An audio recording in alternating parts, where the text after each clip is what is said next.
Caribbean દેશ ડોમિનિકાએ ભારતના વડાપ્રધાન નરેન્દ્ર મોદીને તેમનો સર્વોચ્ચ રાષ્ટ્રીય પુરસ્કાર ડોમિનિકા એવોર્ડ ઓફ ઓનર આપવાની જાહેરાત કરી છે. કોવિડ-19 રોગચાળા દરમિયાન ડોમિનિકાને મદદ કરવા બદલ ભારતીય વડાપ્રધાનને આ એવોર્ડ આપવામાં આવી રહ્યો છે. ભારતે ફેબ્રુઆરી 2021માં એસ્ટ્રાઝેનેકા કોવિડ-19 રસીના 70,000 ડોઝ ડોમિનિકા મોકલ્યા હતા. આ રસી ડોમિનિકા અને તેના પડોશી કેરેબિયન દેશો માટે ઉપયોગી હતી. આ પુરસ્કાર ડોમિનિકાના સ્વાસ્થ્ય માળખામાં ભારતીય વડાપ્રધાનના સહયોગ માટે આપવામાં આવી રહ્યો છે. ડોમિનિકાના પ્રમુખ સિલ્વની બર્ટન ગયાનામાં ઇન્ડિયન કેરિકોમ સમિટ દરમિયાન વડાપ્રધાન મોદીને એવોર્ડ અર્પણ કરશે. મોદી 19થી 21 નવેમ્બર સુધી ગુયાનાની મુલાકાતે જશે. આ વર્ષે 9 જુલાઈએ રશિયાએ પીએમ મોદીને દેશના સર્વોચ્ચ સન્માન ઓર્ડર ઓફ સેન્ટ એન્ડ્રયુ ધ એપસ્ટલની નવાજ્યા હતા. આ સન્માન મેળવનાર તેઓ ભારતમાંથી પ્રથમ અને ચોથા બિન રશિયન વ્યક્તિ બની ગયા છે. અત્યાર સુધી 13 દેશોએ પીએમ મોદીને સર્વોચ્ચ સન્માનથી સન્માનિત કર્યા છે. રાજસ્થાનના દેવલી ઉનિયારમાં નરેશ મીણાની ધરપકડ બાદ ફરી અરાજકતા શરૂ થઈ ગઈ છે. મીણાના સમર્થકોએ પોલીસના વાહનોને રોકવાના પ્રયાસમાં ચકાજામ કર્યો છે. દેવલી ઉનિયારાના સમરાવતા ગામના રોડ પર પણ આગ લગાવવામાં આવી છે. પોલીસે લોકોને વિખેરવા માટે ટીયર ગેસ સેલ છોડ્યા હતા. ટોળાએ પોલીસ પર પથ્થરમારો કર્યો હતો. આ પહેલા લગભગ 12 વાગ્યે દેવલી ઉનિયારા વિધાનસભાના સમરાવતા ગામમાંથી એસડીએમને થપ્પડ મારનાર નરેશ મીણાની ધરપકડ કરવામાં આવી હતી. આ પહેલા બુધવારે રાત્રે ગામમાં થયેલા પથ્થરમારામાં 50થી વધુ લોકો ઘાયલ થયા હતા, જેમાં 10 પોલીસ કર્મીઓ સામેલ છે. તોફાનીઓએ સમગ્ર વિસ્તારમાં 60થી વધુ વાહનોને સળગાવી ફૂંકી માર્યા હતા. રાજસ્થાનની દેવલી ઉનિયારા વિધાનસભામાં પેટા ચૂંટણીના મતદાન દરમિયાન થયેલો હોબાળો આખી રાત ચાલ્યો હતો. વિધાનસભાના સમરાવતા ગામમાં અપક્ષ ઉમેદવાર નરેશ મીણાએ એસડીએમને થપ્પડ મારી હતી. આ પછી મતદાનનો સમય પૂરો થતાં ગ્રામજનોએ મતદાન પાર્ટીઓને રોકવાનો પણ પ્રયાસ કર્યો હતો. અમદાવાદના બોપલ વિસ્તારમાં 10 નવેમ્બરે કાર ધીમી ચલાવવાની ટકોર કરવા બાબતે એમઆઈસીએના વિદ્યાર્થી પ્રિયાંશુ જૈનની છરીના ઘા ઝીકી હત્યા કરવામાં આવી હતી. આ હત્યાના આરોપી વિરેન્દ્રસિંહની 13 નવેમ્બરે પંજાબની સંગરૂરથી ધરપકડ કરવામાં આવી છે. આ કેસમાં વધુ એક વળાંક આવ્યો છે. હવે તેની કારમાં બીજી એક વ્યક્તિ હોવાનું સામે આવ્યું છે. વિદ્યાર્થી પર છરીથી હુમલો કર્યા બાદ વિરેન્દ્રસિંહ પોતાના ઘરે પહોંચ્યો અને ત્યાંથી ખાનગી ગાડીમાં ગુજરાત છોડ્યું હતું. તે સૌપ્રથમ ટ્રાવેલ્સ અને ત્યારબાદ 2 ગાડી બદલી પંજાબ પહોંચ્યો હતો. જ્યારે તેની પાસે રહેલી છરી રસ્તામાં અવારો જગ્યાએ રાખી પોતાના ઘર પાસે ગાડી પાર્ક કરી ભાગી છૂટ્યો હતો. હાલ અમદાવાદ ક્રાઇમ બ્રાન્ચે પોલીસકર્મી વિરેન્દ્રસિંહ વઢિયારની ફરિયાદી સાથે ઓળખ પરેડની તજવીજ હાથ ધર્યું છે. ગાડીમાં ડ્રાઈવર તરીકે રહેલા અન્ય પોલીસકર્મી દિનેશ ઉર્ફે ડીકે અંગે પણ વધુ તપાસ ચાલુ છે.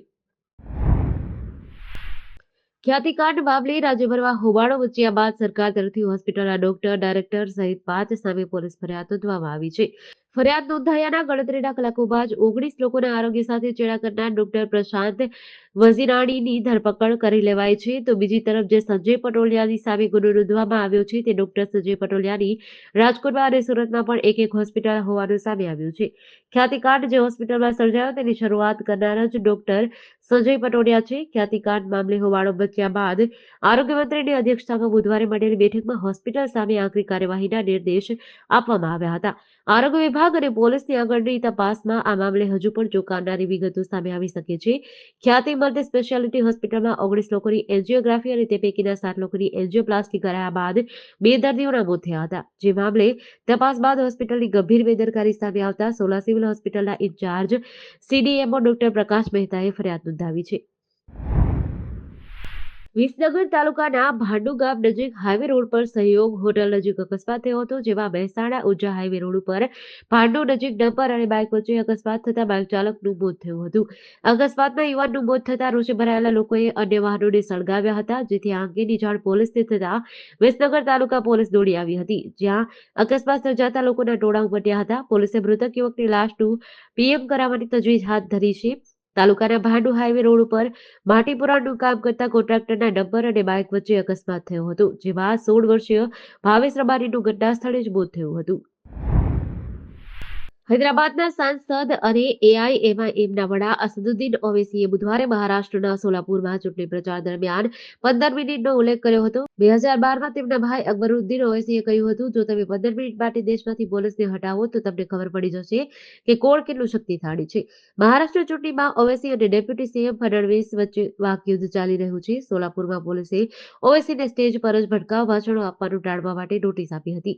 તેના પર કટાક્ષ કરતા ઓવૈસીએ ફરીથી 15 મિનિટનો ઉલ્લેખ કર્યો, જો કે પછી તરત જ તેમણે અહંકારી વર્તન કર્યું.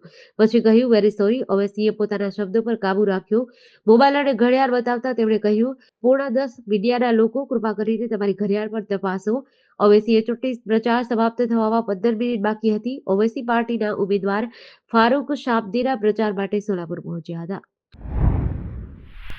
વડોદરા શહેરની નજીક આવેલી પારોલ યુનિવર્સિટીમાં અભ્યાસ કરતા ઝિમ્બાબ્વેના હરારેના વિદ્યાર્થીએ હાલોલના સિનિયર સિટીઝનને ઢસડીને માર માર્યો હતો.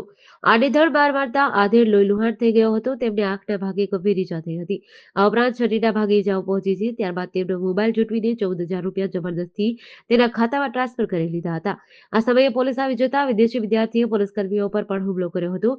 પોલીસકર્મી પૃથ્વીસિંહને થપ્પડો અને લાતો મારી હતી, જેથી તેઓ નીચે પડી ગયા હતા અને ઈજાગ્રસ્ત થયા હતા.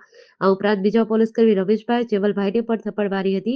આ મામલે ફરિયાદના આધારે કપૂરાએ પોલીસે આરોપી વિદ્યાર્થી વોશિંગ્ટન ટકુરાનીની ધરપકડ કરી છે. આ અંગે પારોલ યુનિવર્સિટીના પ્રેસિડેન્ટ ડોક્ટર દેવાંશુ પટેલનો ટેલિફોનિક સંપર્ક કરવાનો પ્રયાસ કર્યો હતો. અમદાવાદની ખ્યાતિ હોસ્પિટલ કાર્ડના તાર રાજકોટ સુધી લંબાયા છે. ખ્યાતિ હોસ્પિટલના ડોક્ટર સંજય પટોલિયાની રાજકોટમાં હોસ્પિટલ ધરાવે છે. રાજકોટના વિદ્યાનગર રોડ પર મનહર પ્લોટ શેરી નંબર 5માં ન્યૂ લાઈફ હોસ્પિટલ ધરાવે છે. તેઓ દ્વારા આજે 6 સર્જરી પ્લાન કરી હતી. જો કે આ સર્જરી રદ કરવા માટે ગઈકાલે સાંજે હોસ્પિટલના સ્ટાફને સૂચના આપી હતી. હવે આ તપાસના છેડા રાજકોટની ન્યૂ લાઈફ હોસ્પિટલ સુધી લંબાઈ શકે છે. જો કે હાલ ડોક્ટર સંજય પટોલિયા ક્યાં છે, કોઈને ખબર નથી. પોલીસ દ્વારા તેમની હોસ્પિટલ ખાતે તપાસ કરવામાં આવી શકે છે. અમદાવાદની ખ્યાતિ હોસ્પિટલ કાર્ડમાં સંડોવાયેલ ડોક્ટર સંજય પટોલિયા રાજકોટમાં પણ હોસ્પિટલ ધરાવે છે. રાજકોટના વિદ્યાનગર રોડ પર મનહર પ્લોટ શેરી નંબર 5ના ખૂણે બીજા માળે ન્યૂ લાઈફ હોસ્પિટલ ધરાવે છે. રાજ્યભરમાં દુષ્કર્મ અને દુષ્કર્મના પ્રયાસના બનાવો વધ્યા છે. વધુ એક હેવાનિયતની હદ વટાવતો કિસ્સો સામે આવ્યો છે. અમરેલીમાં કાકાએ જ પોતાની 4 વર્ષની માસૂમ ભત્રીજી પર દુષ્કર્મ આચર્યું છે. કાકાની આ કાળી કરતૂતમાં એની પત્નીએ સાથ આપ્યો હતો. સમાજને શર્મસાર કરતી ઘટના અંગે માસૂમના પિતાએ ખાંભા પોલીસ સ્ટેશનમાં ફરિયાદ નોંધાવી છે. જે મુજબ પોતે હીરા ઘસીને પોતાના ઘરનું ગુજરાન ચલાવે છે. આ દરમિયાન 6 જુલાઈના રોજ એના સગા નાના ભાઈએ બાળકીને ઘરે એકલી હતી ત્યારે એકલતાનો લાભ લઈ ચોકલેટની લાલચ આપી કાકા અને કાકી તેમના ઘરે લઈ ગયા. જે બાદ રૂમ બંધ કરી સમાજને કલંકિત કરનાર આ કળિયુગી કાકાએ પોતાની હવસનો શિકાર બાળકીને બનાવી હતી. કાકાની કાળી કરતૂતમાં કાકીએ પણ વિરોધ કરવાને બદલે તેનો સાથ આપ્યો હતો.